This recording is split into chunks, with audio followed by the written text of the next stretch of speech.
All right, welcome to Cover 3. This is our second episode, and finally getting closer and closer to the football season. Today we are going to be starting off with our second-year starters that we think we're going to have slumps. For me, personally, it's going to be, I believe, Colin Kaepernick and RG3. People are now starting to finally game plan for that read option, and with the read option finally having a game plan around it, it's nice to see that the teams are going to probably be following what the Ravens did last year and what Seattle did against the 49ers in that blowout. And with that going on, it's going to be interesting to see how people are going to keep getting to Kaepernick and RG3. I feel like there's going to be a lot of good games between the teams that go against the read option with those great defenses. Yeah, I'm also going to go with Colin Kaepernick. Yeah, technically he's like a third-year, fourth-year guy. It's not technically sophomore, but since he's starting, it's a sophomore year in my mind. Basically, he, in my mind, has run out of tricks to pull off against defenses in the NFL. Right now, everyone's studying every move he's making and everything that he's, every pass, every game he's been in, and they're just finding out who Colin Kaepernick is. And I believe his skills are limited to what he showed last year. I believe he pulled out what he is and what he's capable of. But I believe now, everyone's going to have that antidote. I don't know if he has anything else to pull out against any of the defenses. Like you said, everyone's going to be watching how the Ravens did it and how the Seahawks did it. It's right now it's just one simple game plan. So it's basically who's going to hit the quarterback the hardest and try it. And I don't want to say they're going to try and knock them out of the game, but it makes the game a little bit easier if the quarterback in the back of his mind is hearing footsteps with every step he takes. Yeah. And I feel like a lot of teams are going to come out right the gate and just blitz heavy. Yeah. They'll give up the big play just so they can get the quarterback to start thinking. Yeah. How much quicker do I need to get rid of the ball? Should I scramble right away? A lot of teams might not even blitz right out the bat. I feel like sometimes the best way to trick a quarterback is put 8 guys in the box, but only rush maybe 3 or 4 and drop the other guys back into coverage. That way the quarterback isn't exactly sure what's going to come. And that's something that the great former late Jim Johnson did when he was with the Eagles. He would put 8 guys in the box, and then he might rush only 2 or 3. Yeah, it's right now also the 49ers tried to prevent the sophomore slump by trying to get better players, including Anquan Bolden. Mm-hmm. But, you can have a lot of good wide receivers, but the fact is if you have a paranoid quarterback or if you limit him, like Colin Kaepernick has an arm, but it's not an elite arm. Basically, if you take away the run, he has been limited significantly because it was that option that made him such a threat. Mm-hmm. And now they cut that out. You cut that out of the equation, and if you're able to if you're able to have a good pass coverage, then basically you can sacrifice one of your linebackers as a QB spy, be able to hold them off. Right. Yeah. When it comes to Kaepernick, I do kind of disagree. I don't think he has an elite arm, but I feel like this year, if he is limited from that read option, we are going to see him turn into maybe a third. I have 4 tiers. He's in my third tier. I feel like he can make the jump to second tier, possibly first tier, if he has a very good season and stays healthy. The thing you got to remember with these scrambling quarterbacks that we have, like Vic, Russell Wilson, RG3, and Kaepernick, and Cam Newton.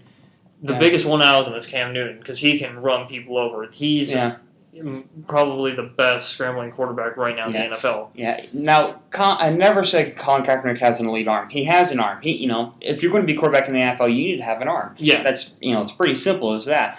But what I remember reading early in the year was that Colin Kaepernick was actually doing a lot of work on his biceps, which actually is bad. Jim Harbaugh actually had him stop working on his arms because if he got too big, it limits his throwing motion and actually hinders it. Right. But again, if for him, what only matters is, if I can run it, I can still do that move. Well, you know what? It's fine. Not a lot of quarterbacks out there are going to have the guns. They have an arm, but they don't have massive biceps or triceps. What they have a great balance, and they'll be able to launch the pigskin. A good example of that is Michael Vick. Michael Vick ain't a very big guy, but he can still chuck the ball 80 yards downfield on a rope and hit his guy in stride. Yeah. We've seen him do it back in 2010 on the opening play against the Redskins. Just a simple play action fake. Everyone's out of position. He launches it from like the 14-yard line and hits Deshaun about a little past midfield around the, I believe, the Redskins 45, 40-yard line. You know, Jackson was able to backpedal into the end zone because of his speed. But And also one question about Kaepernick is the fact that also maybe is he getting a little too big-headed. One example is the whole controversy with him, I think, wearing the Dolphins hat. Yeah. It's not, now, some people might not see it a little bit big, and it's not too big, but is it maybe a sign of something to come? Right now, you know, our favorite guy to talk about, Johnny Manziel, him throwing up the hook'em horns and wearing the Longhorn hat, right now that kind of translates to the same thing. Right now, a quarterback respects the organization he's at, and wearing a cap of a different organization in the NFL is very disrespectful for the team that's actually, you know, signing your paycheck every day. So, well, we're going to move on from this to talking about two other players, Darrelle Revis and Richard Sherman. This week, Darrelle Revis came back onto Twitter, I believe he said, or on ESPN. I believe it was USA Today. I think it was USA Today. Okay, USA Today Sports saying not calling out Richard Sherman, but saying, you know, you can't, basically saying Richard Sherman crowned himself the best corner in the NFL, but you can't do that. And I agree with Revis on that, but where I don't agree with Revis is Richard Sherman, in my opinion, is the best corner right now in the NFL. He's got the size, he's got the speed, and he's got the ability to just eliminate a receiver. He's 6'2", I believe, and that's as tall as a lot of the receivers, whereas Darrelle Revis is 5'11", I believe. 5'11", yeah. When I'm looking at the two side by side, they both have great man cover. They're both good in zone. But if I'm throwing to a receiver, I'm not as worried about throwing against Darrelle Revis because I can put the ball up high where my receiver can jump up and get it. Whereas against Richard Sherman, I need to either throw it to the sideline where either my guy's going to get it or no one's going to get it. Yeah. Well, I respectfully disagree. One, I think Darrelle Revis still has the crown.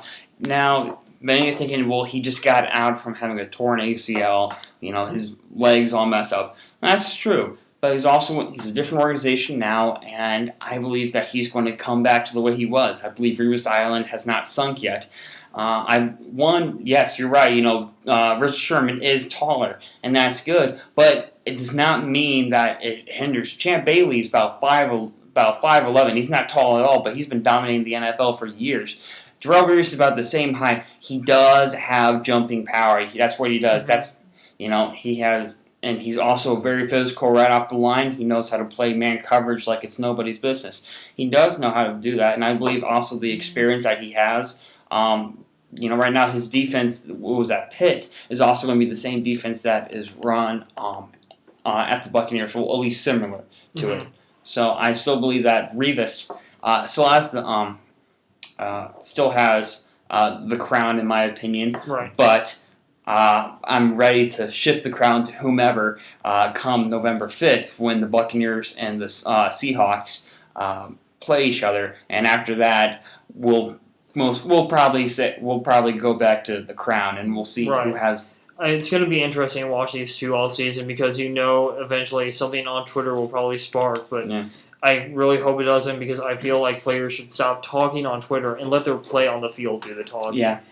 I like the Twitter battles; are amusing at times, but it really, you know, let's just keep it off Twitter and put it on the field. Put your money where your mouth is, and just play the game. All right. You want to go into surprise teams this season, or do you want to do our picks first? Well, why don't we do picks first? All right. Well, since the NFL starts a week from today, we thought we'd go ahead and do our Week 1 picks. We've seen enough of preseason that we feel like we can make educated guesses on our picks. So let's start off with the game that kicks off the season. Baltimore at Denver.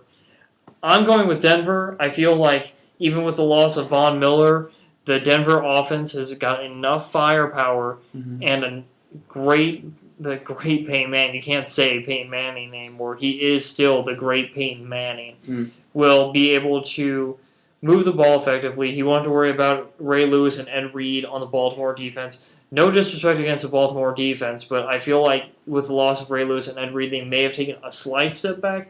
But then they go out and sign Elvis Somerville and Chris Canty. And Ladarius Webb is coming back from that injury he had last year, which a lot of people seem to have forgotten about. But I still think that the Denver offense will be able to outfire Joe Flacco's offense. Well, I'm going to actually go with Baltimore. You're right. Peyton Manning is still the great Peyton Manning, and Denver still has a lot of weapons. But the one thing that they do, but that they lack, is the fact that they don't have an efficient running game. Monte Ball is not an elite running back. No Sean Moreno, I believe, is either. I think he's injured or is not even playing whatsoever. They lack a running game. And whereas Baltimore, they do have a good mixture of both. They still have Torrey Smith, and they still have Joe Flacco at the helm. And also their line is still pumped up. And if they can keep rushing Peyton Manning, and with that, then I think they have actually a good chance of beating Denver. But I'll say it's going to be a close game if it's going to be Baltimore coming out on top. It will probably. I'm really hoping we do have an overtime game for Week 1. It would be very interesting to see these two. It'll be a great overtime season. Moving on to Sunday's games, Chiefs and Jaguars. I think like me and Corey are unanimous in this that the Chiefs will come out on top. The additions of Alex Smith and Andy Reid now at the helm are going to make the Chiefs one of the teams that are going to probably. I feel like everyone knows the Chiefs are going to do well. It's almost unfair to say that they're a dark horse team this year because everyone's expecting them to do well with Alex Smith there. The Jags, I feel like they'll put up a fighting chance, but it really depends on who's a quarterback. If it's Chad Haney, I feel like they have a little bit of a better edge than with Blaine Gabbert. But Yeah. Well, right now, the Jaguars' defense, in my mind, is pretty horrendous. And I think the fact that if you have Alex Smith at the helm and you have Jamal Charles right there in the back, it's going to be I think they're just going to put up yards and yards and yards. And especially with a play caller like Andy Reid, it's almost going to be no contest whatsoever. Next is New England and Buffalo, and that game is in Buffalo. That game, I'm going with New England. I even feel like EJ Manuel, if he even plays, I still feel like New England is the team to beat in the AFC East. You got Tom Brady. You have Rob Gronkowski probably won't play Week 1, but the guys that have filled in for Gronkowski, the rookie receivers, have stepped up, and Stephen Ridley has been running the ball extremely well in preseason. So, it's preseason. Maybe guys aren't going 100%, but I feel like they will be able to step up and play Buffalo very well. Buffalo did lose Stephon Gilmore for the season with a torn ACL, so that hurts Buffalo's defense. I'm going New England in a blowout. All right, well, I'm going to say, one, I will go with New England. It kind of contradicts what I said last week, but the fact that matter, E.J. Manuel might not be playing. It might be Jeff, I believe it's Toole, Yeah, Jeff Toole. Jeff Toole, former quarterback out of Washington State. Now, Toole has an arm, but he doesn't know how to win. At Washington State, he only had 4 wins in his 4-year career there. That is horrendous. So, though he has the arm, I don't think he has the ability to basically command the offense. If E.J. Manuel's there, they're going to put up a fight. They still have Johnson, and one of the dark horse players, I believe, also is Chandler. Scott Chandler, tight end. Basically has been a journeyman throughout the NFL, but last year he found his stride and actually put up some really good numbers fantasy-wise last year. Right now he's a weapon that Buffalo is trying to keep on the down low, but I believe Chandler might be a favorite of E.J. Manuel this year. But I will go with the Patriots, though. They have been stepped up. The tight end core has stepped up as well as they can, especially with Daniel Fells, another somewhat journeyman in the NFL, former Rams and Broncos tight end, I believe. They have stepped up and they have been able to fill however they can the spot that Rob Gronkowski once took, and also the rookie receivers that for New England. Yeah, sorry. Thank you. For New England, have done tremendous. I tell you, people started questioning whether the loss of Brandon Lloyd and Wes Welker were going to be a major impact. And right now, I haven't seen like such a void been filled. But with Danny Amendola there, who's basically calling like Wes Welker light, and then with all these rookie receivers coming in, they have done tremendous, and it seems like they haven't skipped a step at all. Right. Next is Cincinnati at Chicago. This game I feel like is going to be really dictated by how well each defense plays because both teams have a high-power offense. Brandon Marshall has come out and said he will be ready week 1. Mm-hmm. That's good. You're coming off of that hip surgery. You're coming back. I can't wait to see what you do. Mm-hmm. But my thing is I feel like Cincinnati has the better defense. Cutler's one of those guys when I watch him, I want to see him do good. I like Jay Cutler. But off-field things, on-field things, I feel like everyone still remembers when he quote-unquote quit in the NFC Championship game against the Packers a few years ago. That still, I feel like, lingers in the back of everyone's mind. But I want to take Chicago in this game because I feel like the new offense that's in place benefits Jay Cutler. But it's hard for me to go against my guy, Andy Dalton, out of TCU and A.J. Green. I got to give the slight edge to Cincinnati. I'm going to say Cincinnati wins this game by 3 points. Mm-hmm. But it's going to be a tightly contested game. And if the Cincinnati defense plays as well as I think it can, and it did last year, Cincinnati takes this game. Yeah, I believe Cincinnati is going to take this game because not just because of the offense, but I believe it's the lack of the Bears' defense. Losing Brian Urlacher was a major loss for them. Even though, yes, he had aged, he had leadership and he had skill. The way that Ray Lewis in Baltimore had leadership and had skill. Right. Skill that takes years and years to develop, being a Pro Bowler and having this sixth sense about what the offense is going to do. And so, with that lack there, I believe that the Bears defense is going to slump this season. I know Briggs, people are going to have some high expectations of him. I don't know if he can be able to fill in that void that Urlacher has when it comes to leadership and having that intuition. So I believe it's going to be Cincinnati. All right. Next game is Miami at Cleveland. This game I feel like a lot of people are going to watch. Everyone wants to know, are all the signings that Miami did enough to propel them into being AFC East division contenders? They're going up against Cleveland League 1. Let's be honest. Cleveland has not been one of the best organizations since their return to the NFL.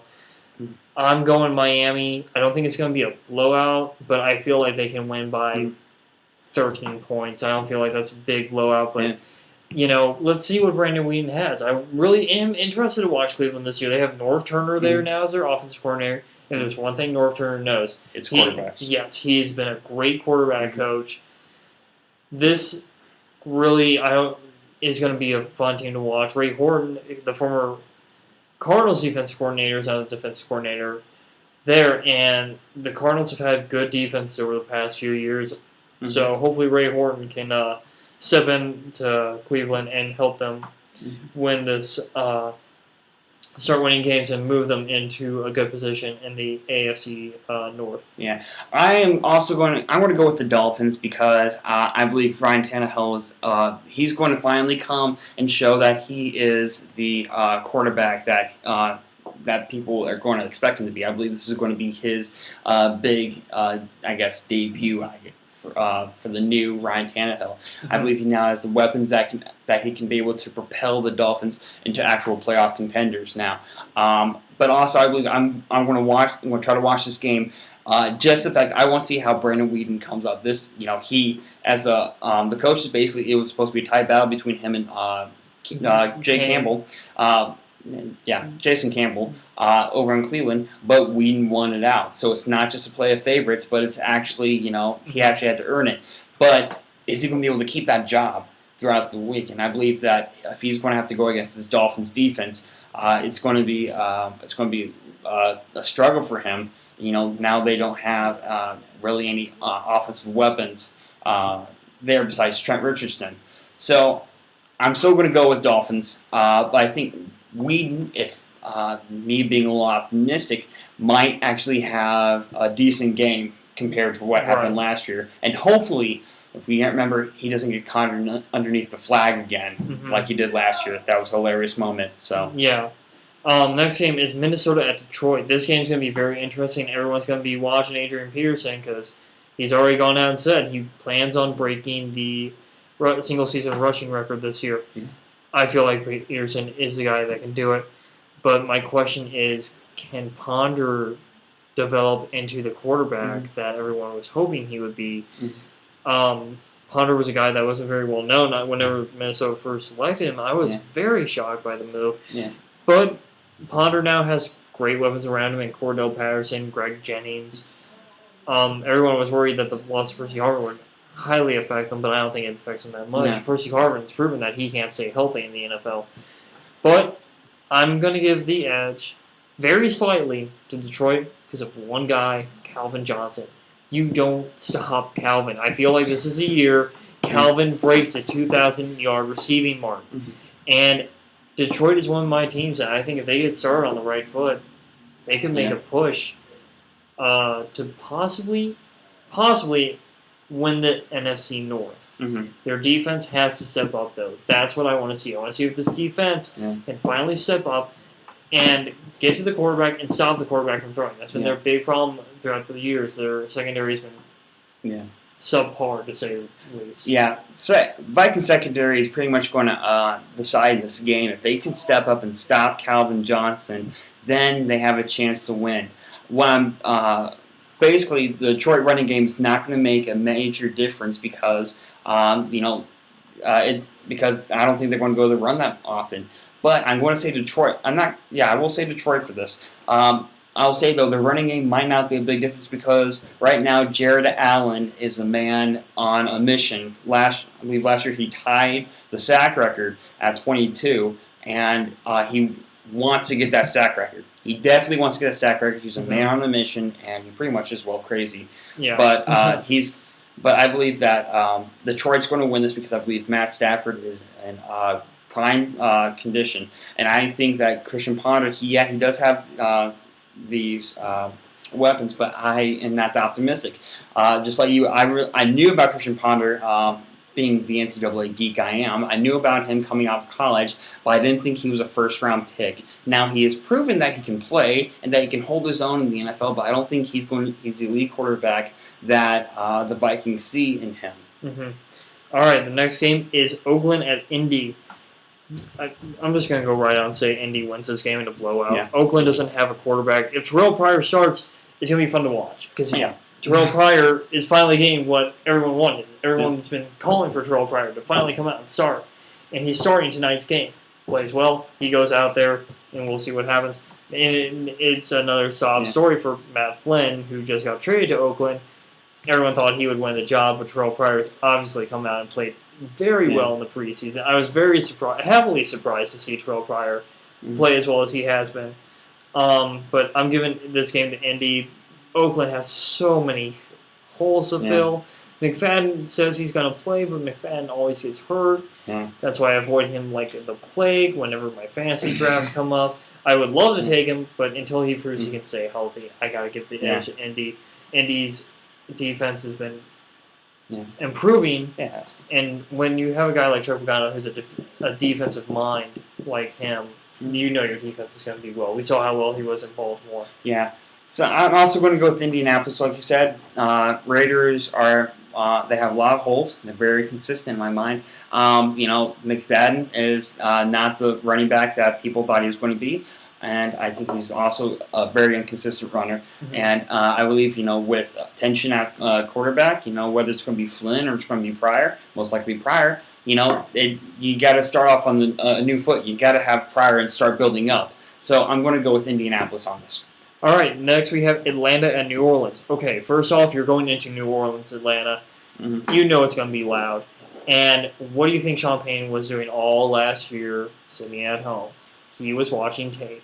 Lots and lots of tape. He's ready. He's primed to get back into the coaching spotlight. Drew Brees is still Drew Brees. And every year we see a team fall out of the playoffs. It's going to be Atlanta. I feel like everyone is picking Atlanta mainly because Sean Payton's back. and the NFC South has been getting progressively better, and every team has. But we'll see what happens.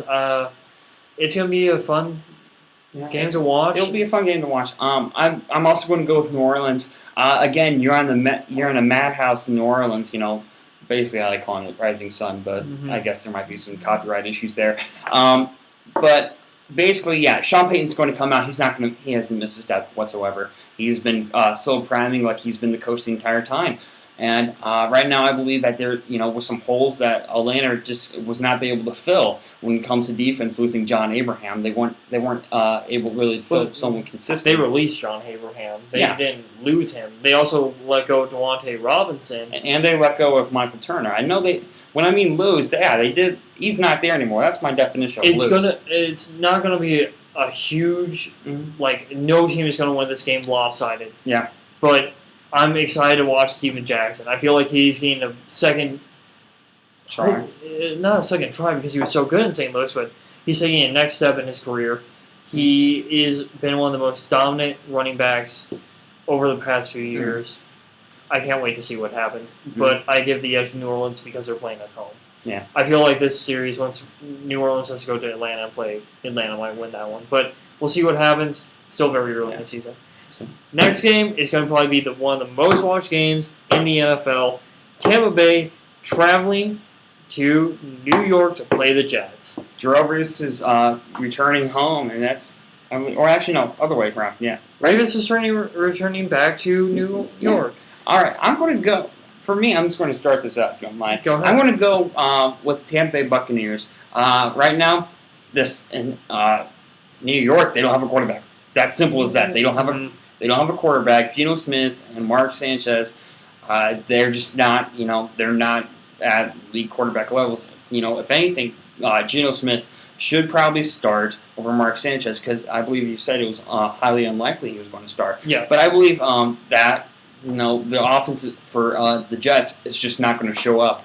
I believe right now that Josh Freeman is going to try to keep his job because I know Mike Glennon's right there right on his heels, and it's really not.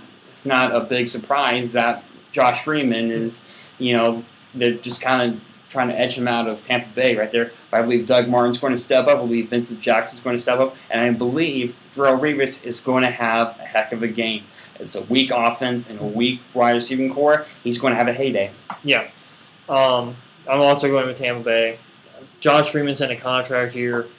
He's one of those quarterbacks who's had a really good year, followed by a really bad year. Last year he started off well, but then down the stretch they kind of tailed off. But I feel that Tampa Bay will win this game, taking advantage of a weak team.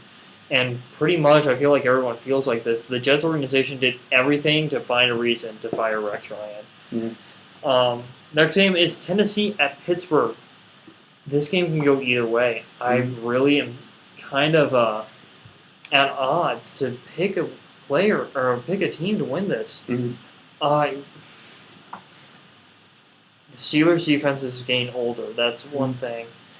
The Tennessee offense is weak, but then the Tennessee defense is not as good as it could be. But the Pittsburgh offensive line is horrendous and can't protect Ben Roethlisberger. But Roethlisberger can slip away, and he's a mobile quarterback. I would say Pittsburgh one thing, but I'm going to call this as an upset. I'm going to say that Jake Locker is going to step up and be a really good quarterback. I believe he's going to take advantage of their age and the fact that they have slowed down. I believe he's going to be able to hit all the right notes and be able to upset Pittsburgh. Yeah, I'm going to go with Pittsburgh, I think. Playing in Pittsburgh's tough as it is, and Ben Roethlisberger, I feel like has a bit to prove because last year a lot of people were kind of calling for Big Ben's head and wanting him out, it felt like, when I talked to some Pittsburgh fans. But it's going to be interesting to see. They have new running backs in there. Felix Jones just got traded to them. Polamalu seems to still be the same old Troy Polamalu. We'll see what happens. Yeah, and I believe one thing, Calvin Johnson still has something to prove. Right now, the Jet, with the acquisition of Sean Green for Tennessee, I think that was a way of saying, wake up. If you're not going to be able to do it, we have someone else who's going to be able to do it. And right now, Calvin Johnson immediately came out and said, sorry, Chris Johnson. I cannot get names right tonight. Chris Johnson, right there, immediately went on the defensive and saying, "This is my team. This is my team." Calling out Sean Green, and Sean, being a class guy, he is. I haven't met the guy personally, but I hear he's just a very class act, very nice guy, and that he said, yeah, it's still your team, but he's going to be competing. Yeah. So. Next game is Seattle at Carolina. I feel like this is another easy win for Seattle. Mm-hmm. Carolina's defense, they draft star Lualati. I'm sorry if I pronounced it wrong. It's a very odd last name. But Carolina's defense needs to improve. The offense still has Steve Smith, Jonathan Stewart, and D'Angelo Williams, but I feel like the Seattle defense is just way too tough. Seattle right now is the most complete team. Even without Percy Harvin, I feel like Sidney Rice and Golden Tate and Marshawn Lynch and Russell Wilson, all that firepower there, and Zach Miller, Zach Miller's turned into a very good tight end in the season that even the postseason he had last year in the regular season. He was very good. I took him as my number one tight end in 2 of my fantasy leagues. But I feel like Seattle wins this game handily, easily. Yeah, I believe I'm going to support that idea. I believe Seattle is the most complete team. They're okay. If you don't agree with me, just say it. But basically, they are very complete, and they are going to be Super Bowl contenders. And I definitely agree. And honestly, I think they have the best chance out of any team in the NFC to actually make the Super Bowl. And right now, Carolina is. Right now it's just going to be, a small bump in the road, one that's just going to just simply hop over because Cam Newton still doesn't have the weapons he is. Though he is the best dual threat quarterback out there as of right now. Arguably, I call him the best. But then, again, to each their own. I believe, that he is not just a one-man show that's going to help Carolina, get to the playoffs or anything. He still has to prove himself, and especially with that sophomore slump last year. Yeah. It's wondering if it's going to be wondering if he's going to be able to bounce back or not. Because if not, that little kid from the NFL commercial, is still ready. They're still waiting for a call. So still warming up the arm. All right, next is Arizona at St. Louis. I'm going with St. Louis. St. Louis is right across the river. I've been watching their preseason games. Bradford and Jared Cook are going to have a great connection. Tavon Austin, no one knows exactly how St. Louis is going to use him because they can use him in so many different ways. They can put him in the backfield. They can run an end round. They can pass the ball to him. He's going to be doing kick and punt returns. Yeah. Wow. Just Bradford's going to have fun with him. Darrell Richardson has been named the starting quarterback for Week 1. I feel like he's going to take a huge leap forward. And then this defense last year led the league in sacks. Yeah. Who are going to be game planning for Chris Long, Robert Quinn, Michael Brockers, Kendall Langford, James Laurinaitis. The list goes on and on for this team. The only big question with St. Louis is how's their safety play. They drafted T.J. McDonald, I believe, in the second round. He's been playing very well so far. I'm excited to watch St. Louis. Arizona, though, I'm ready to see Tyrann Mathieu. I really feel like he's going to surprise a lot of people, but their offense, while they do still have Larry Fitzgerald, Carson Palmer has been regressing every year. I feel like he's just been he's going to be a gap filler for Arizona until they can find a guy in the draft. Or maybe, Tampa Bay or Chicago doesn't re-sign Jay Cutler or Josh Freeman. So I'm going with St. Louis in this one. Yeah, I'm going to also say, I'm going to go with Arizona a little bit. I think this right here is actually going to be a prime position, one that, that Andre Roberts is going to be used quite a bit against the secondary. Roberts has proven that he's good against the secondary, and I believe he's going to be this weapon that's going to come out of nowhere. Even though a lot of people do know who he is, I think he's going to be coming onto a different level against St. Louis. I believe Carson Palmer is still trying to ease in, and Bruce Arians is trying to make it easier for Carson Palmer to get the playbook and make it favorable in there. And I believe that the Arizona running game may not show up, but they do still have Ryan Williams, I believe. Yeah. And I think Stephen Taylor. Stephen. Taylor, running back out of Stanford. Yeah, I believe they still have them. I think they're going to be they're good backup running backs to Mendenhall. Yeah, thank you, Mendenhall. They're going to be still. They're still going to be good running backs. I think they're going to have to share the load because Mendenhall is basically has legs made of glass, and so basically, I think they're going to have to be able to share the ball around and maybe entire out the defense. Next is Green Bay, San Francisco. A lot of people are going to be watching this game, especially after how San Francisco blew out Green Bay last year. Games in San Francisco again. Green Bay's defense is still nowhere near to where it should be to play in the NFL. San Francisco wins easily. Kaepernick's going to run all over them. Green Bay needs to find a way to stop the read option. Even without Crabtree there, Kaepernick still has Vernon Davis, Frank Gore, Michael James, and now Anquan Bolden, a big body guy. I feel like Kaepernick's going to spread the ball around, use the read option to his advantage, and San Francisco's defense is still arguably one of the best in the league. Yeah. Well, the fan in me, yes, I'm a Green Bay fan. The fan in me says that no, Kaepernick's going to fall. God's going to come in the form of Vince Lombardi and coach their way to victory. But that's not going to probably happen. The commentator in me, the realist, basically says that San Francisco's going to win.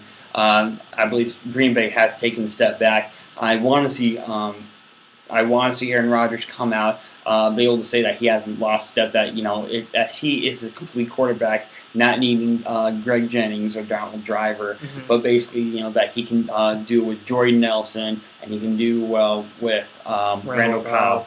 And Jermichael Finley will come back from the grave, I guess, if you want to say that. The grave of his career. We'll see. Yeah, but I do think San Francisco's going to win because Green Bay's just not at the par, I guess, this year. All right, and the Sunday night game is the New York Giants traveling to play the Dallas Cowboys. I really don't know who to pick. The Giants lost Chris Canty in the offseason. They lost Kenny Phillips in the offseason. They did re-sign Victor Cruz. Victor Cruz is very happy. He's going to be doing his salsa dance again this year with the Giants. Dallas just signed Tony Romo to a 6-year contract extension. Tony needs to prove to everyone that he is an elite quarterback. To me, he's only second tier, one playoff win since he's been starting there. And I believe, 2006 was his first year? So, I don't know. I wasn't in high school then, so. Okay, well, there you go. 2006 was his first year because I remember the botched snap against the Seattle Seahawks for the field goal that could have won them the game. But, I'm going to go with the Giants because I feel like their defense is better. The Dallas Cowboys have switched to a 4-3, so they're still kind of adjusting a bit. And I feel like moving to Marcus Ware from outside linebacker to defensive end kind of hindered his abilities a bit. Yeah, it's I'm going to go with the Giants. Also, I believe Eli Manning. I think their offense is going to step up. Eli Manning is still a good quarterback. They still have Victor Cruz, and I believe that connection is going to be heard a lot this year with the words touchdown after that. I still believe that the switching defense, everyone trying to get adjusted to new positions, to new plays, to new schemes, is going to still hinder them against the Giants. And I believe it's it's not going to be a tune-up game for the Cowboys at all. So yeah. All right, now we got the 2 Monday night games. Eagles at Redskins. I'm going Philadelphia. I'm an optimist. I feel like we haven't seen anything that Chip Kelly is going to be doing. I feel like he was very vanilla with the offense during the preseason. I feel like he wants that Monday night game, nationally televised game, to be his coming out party. And Michael Vick has looked like the 2010 Michael Vick. You can argue against me saying, he's still the Michael Vick from the past 2 seasons, but he's looked good in preseason. The one thing that will hurt the Eagles is switch to 3-4. They're still trying to figure that out a bit. But I feel like Philadelphia can be a team like New Orleans where they just outscore the other team. And RG3's going to play. So we'll see how he's doing with that knee injury. I don't feel like he's 100% yet, but he's very close. Yeah. I'm also just going to go with the Eagles. I'm not really an Eagles fan. I'm not opposed to them. I'm just more neutral than anything. So, basically, I just think that I'm optimistic about Chip Kelly being a college guy. I adored his offense. I adored what he did at Oregon. Basically coach's dream of that. To have the start he has, his first year going to the national championship, and that and I believe, he has been holding back a bit on the offense because he's, because even in college, some of these teams, like some of these lower tier teams that he would start out the year with, he didn't go all the way out on them. He waited until bigger teams, and then he just unleashed the floodgates. And I believe that's the same strategy he's going to have here. Mm-hmm. I believe the Redskins are going to be the sacrificial lamb in the altar of Chip Kelly's offense. So, yeah. I wouldn't call it the sacrificial lamb, but I really am excited to see Michael Vick, Deshaun Jackson, and LaShawn McCoy. All of them are going to, hopefully, fingers crossed, maybe being an Eagles fan, put up big numbers this year. Mm-hmm. I feel like Deshaun Jackson's returned back to his form whenever we first originally drafted him, making the big play downfield. Mm-hmm. And the final game of the week 1 is Houston at San Diego. Houston. Yeah, Houston. I'm optimistic about San Diego. They did get Denver's offensive coordinator from last year, who worked with Tim Tebow, or Kyle. First, he worked with Kyle Orton. Halfway through the season, they switched to Tim Tebow. They had to make a completely new offense based around Tim Tebow halfway through the season, and it worked. They won a playoff game. Then he gets Peyton Manning, and we all saw Peyton Manning last year play extremely well. Now he's going to San Diego. He brought in Ken Wisenhunt, who was the former head coach of the Arizona Cardinals. 2 great offensive minds working together like this is a dangerous thing. But Houston this year, J.J. Watt has come out and said, I'm going to get 20 sacks. I'm going to get 20 tackles for a loss. I'm going to swat 20 balls. And J.J. Watt is a guy who can do it. J.J. Watt is the leader of that defense. I don't care what anyone says. It's J.J. Watt. He controls that defense. And Matt Schaub finally has better than 2 options. He's got Owen Daniels coming back completely healthy, who looks like a changed man. He's put on a little extra weight and bulked up. Andre Johnson, hopefully he can stay healthy all season. They draft DeAndre Hopkins to take a little heat off of Andre. And then Arian Foster is in the backfield. And come on, he just came off the PUP list. He's fine. Let's all stop worrying. Is Arian Foster okay? Yes, he's completely fine. Houston wins this game easily. Yeah, simple as that. I do believe that this San Diego's defense is pretty horrendous. I'm not a huge fan of it, and I believe that Phillip Rivers. They have the Chargers have been trying to get everything they can for Phillip Rivers. He still is a good quarterback, but he doesn't have the tools he doesn't like he used to. Yeah. But statistically he's been going down the past 3 or 4 years, and even though his commentary, I think he has something to prove. He has some fire in his belly because he's getting tired of all these. He's basically saying, as quote, driving him nuts that about all these rumors that basically he's going to be out of there because he can't perform. And any team that, if he does get kicked out of there, any team's going to be willing to take him up because he still has the arm. He still has something that he still has tread on the tires left. But I still am going to say Houston all the way, 2020. All right. I think that pretty much does it. Corey's going to quickly go over 2 quarterbacks everyone's going to be watching this year in the NCAA, Teddy Bridgewater and Johnny Manziel. I'm going to turn it over to him, and that will do it for me. All right. First off, I'm going to say that for Johnny Manziel, I'm going to say I'm a little disappointed. One, I thought maybe Johnny should have had more of a punishment, more than just a half of a game. But then again, I'm not the NCAA ruling body, and it's been dished out. I'm not going to comment really anything more. Only just my opinion is he should have had more, and that's it. So going off one, Teddy Bridgewater, quarterback out of Louisville. He right there, I'm very, very optimistic about him. Right now, last year he threw for 3,718 yards. He had 27 touchdowns, and his completion rate was 68.5%, which is very good for any quarterback. He has the size, he has the throwing motion, and he had a great game against Florida's defense, which, led by Will Muschamp, is actually NFL quality in some cases. And so I believe, he's going to come out, he's still going to have his performance, and I believe he's going to be a top 5 quarterback. He has the consistency that any team's looking at. And he is also squeaky clean when it comes to his record. And he also plays with Charlie Strong's offense. Even though it is a spread offense. It is he does run some pro style formations. The only thing I will actually say though is actually how will he adjust to the NFL when coming out of spread formation? It's getting harder and harder these days still for spread quarterbacks to come out.